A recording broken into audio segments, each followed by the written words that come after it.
Hello everyone, let us continue this mini video series about fresh fragrances, summery fragrances that I just invented today with my latest, I was about to say my latest launch, with my latest purchase, which is this beautiful Sex and the Sea Neroli by Francesca Bianchi.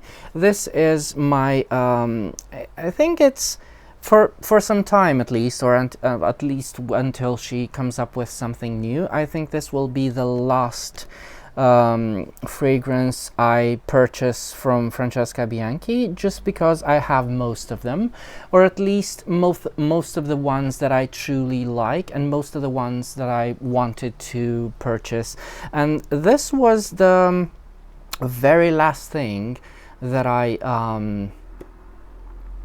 kind of put on the list out there, and it doesn't necessarily have to show how much I like this fragrance just because of that order, because I think it's about something closer to last but not least. And yes, indeed, last but not least, Sex and the Sea Neroli by Francesca Bianchi. I think this is very funny because it's quite true. This isn't, even when I reviewed it a few years ago, this is how the fragrance comes, and it's quite beautiful minimalistic box. A few years ago when I spoke about Sex and the Sea and all the other Francesca Bianchi fragrances from a Discovery set, I spoke about both of them, about Sex and the Sea and its flanker, because this is indeed a flanker for the original, which is Sex and the Sea. When I spoke about this fragrance in that video series, I made the distinction, and I made a comparison between the two. And the comparison is quite brief, which I will shortly remind you of today. So Sex and the Sea is its very own fragrance. It is very beautiful. And Sex and the Sea Neroli is exactly that, with just a bit of neroli done in a very beautiful way that kind of sticks with you just for the duration of the opening, and just a bit, I would say it lasts a bit less on the skin than on paper, the neroli note, and then it kind of blends into the same Sex and the Sea that we all know by now, and we enjoy, hopefully, very much. And that's it for this Sex and the Sea Neroli. And this is why I got the Neroli variant, because the original fragrance, Sex and the Sea, is quite, well, it's a Francesca Bianchi scent, and although it's a fresh scent, how fresh can a Francesca Bianchi scent truly be? I mean, when I think of her freshest scents, which by now I think they are Unspoken Musk and Libertine Neroli, which is another beautiful neroli scent, very similar to the way this neroli is presented right here. It is the absolute same neroli that she uses there. They still have that underlying what I call seductory, it's definitely alluring, animalic, potent, powdery thing that Francesca Bianchi does have through all of her, across the board, all of her fragrances. And Sex and the Sea, of course, is no exception to this. Because it's constructed as an amber, and it's supposed to be a fresh scent, and it is. But with the addition of this neroli note in this beautifully done flanker, I think it just has this a lot more energizing and a lot more interesting opening. And this is why I got this flanker in detriment to the original. Also, keep in mind the neroli note just fades away, and then you have the same exact fragrance.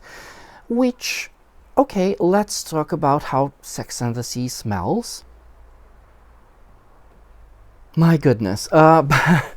So this is an ambery, tropical iris scent.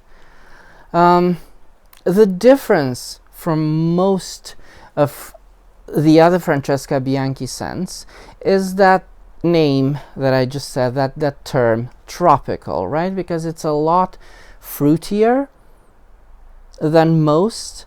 And it's funny that it also has coconut listed as a note, which is also the case in this fragrance, Coconut Fizz, that I just finished filming. The question is the coconut a bit more present than in Coconut Fizz? Well, yes and no. I mean, it's a very different type of coconut here. It's the fruitier, drier coconut, where in Coconut Fizz it's more about the coconut milk, the coconut nectar, as they say on Fragrantica. In Sex and the Sea, it's more about a drier, flakier coconut, and a definitely woodier, which is not bad at all. It's a bit more present, but I'm not sure that it's the coconut most people will focus on. When you smell this, if I'm going to be poetic about this smells like human skin that's been lying in the sun, kissed by the sun, why not? And it has that sun lotion, sun cream smell that I think it's quite typical for these fragrances inspired by, the beach, a beach smell, a heated smell, a sunny smell. And I say this because this fragrance, I think it's done more or less in the same way that Terracotta à la Parfum from Guerlain is done. I think they are quite similar when it comes to tropical smells. And because that one is also an amber, that one has also these very faint but quite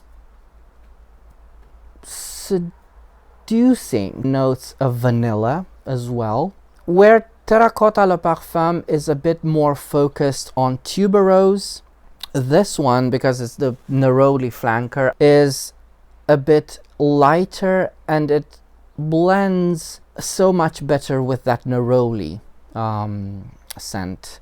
The Neroli that kind of takes over the white floral smell, and it amps it up. It makes it a lot more citrusy, a lot sweeter. I wouldn't say delicate necessarily, but it's definitely a fresher kind of white floral scent.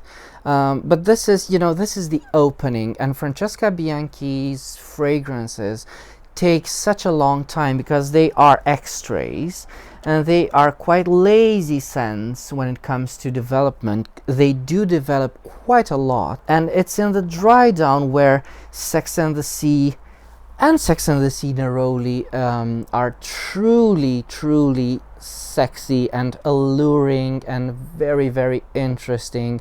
And it's when the animalics and the resins and everything Francesca Bianchi put her mind and soul into just kind of awaken on the skin. And it's right, it's true. You can find all of those things in Sex and the Sea. But this is also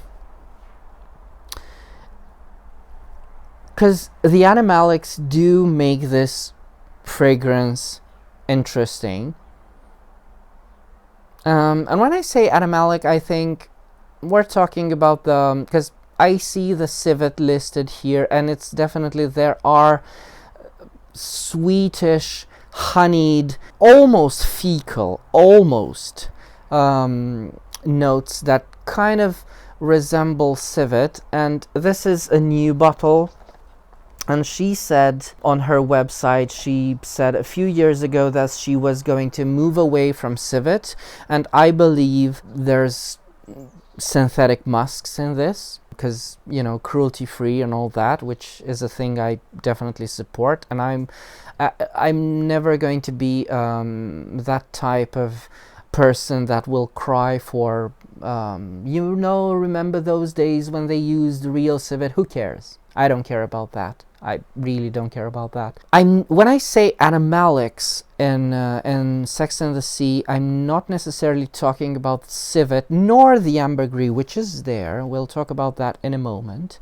I'm mostly thinking about musks. And they are the type of musks that Francesca Bianchi uses. And if you want to smell, if you want to sort of isolate the way Francesca Bianchi does her musks in most of her fragrances, you have to smell Unspoken Musk.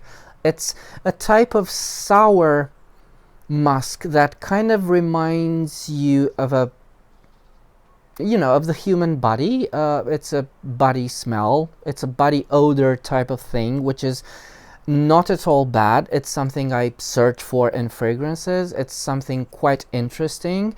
And it's interesting because it does that thing where it blends, it doesn't cover your natural scent as a human being, which we all are. It doesn't cover that up. It works with it, not against it. And it turns it to something spectacular most of the times. And Sex and the Sea does that, because as I said, this smells like human skin sitting in the sun. And I think the iris helps a lot with this, because you can also get the smell of human hair, dry human hair that's just wet human hair that's just drying up in the sun, which is also very, very interesting. It's the smell of the salt that's drying up on your skin, because now we're going to talk about the ambergris. The ambergris in this fragrance isn't very obvious. I don't care, it's not ambergris, it's ambroxane, it's, who cares, it's ambrox. But it's very interestingly dosed here, because it just helps with the whole marine scent kind of thing. And it smells of seashells, and it reminds me quite a lot about of another fragrance of hers, which I do have here with me, because I love it, I cannot be without it, which is Etruscan Water. And Etruscan Water has also has a heavy dose of ambergris, which is great. It's just Mediterranean, aquatic, marine, seashell kind of smell, which is also woody, aromatic, and there are many traces of Etruscan Water in Sex and the Sea, and this wears fantastically. It wears just as good as other Francesca Bianchi smells, and it is pretty unique when it comes to, well, not when it comes to Francesca Bianchi, because as I said, all of them are kind of in the same ballpark, but it's pretty unique when it comes to beach inspired smells, because I cited Terracotta Le Parfum earlier, and although they are similar, it's the same idea of a white floral amber fragrance, which has a bit of salt, coconut and tropical elements in this. Terracotta Le Parfum doesn't have the raw magnetic animalic thing that this fragrance has, although it's a very beautiful scent in its own right. But that one is very clean, although it does have that, just a bit of that pissy undercarriage thing that Guerlain has running through most of their fragrances as well, which I don't know where that comes from. But this one is truly something else. So if you're looking for something interesting, quite heavy, mind you, because this is already, so that Neroli is almost run its course, that Neroli is almost done, and the Sex and the Sea true nature is coming up. It's peeking its head. So if you're looking for something truly unique and truly seductive, you might want to try Sex and the Sea if you haven't already. So yeah, that's my impressions, and that's my, I guess, review of Sex and the Sea Neroli from Francesca Bianchi. If there's anything else you'd like to know about this fragrance, besides the fact that I can say this right now, this fragrance will last you a very, very long time. They are very powerful scents. They are very potent. Just 1 or 2 spritzes of this will last you for the whole day. But if you have any other questions about this fragrance, do let me know in the comments. And until next time, remember, fragrance creates memories, and may yours be happy.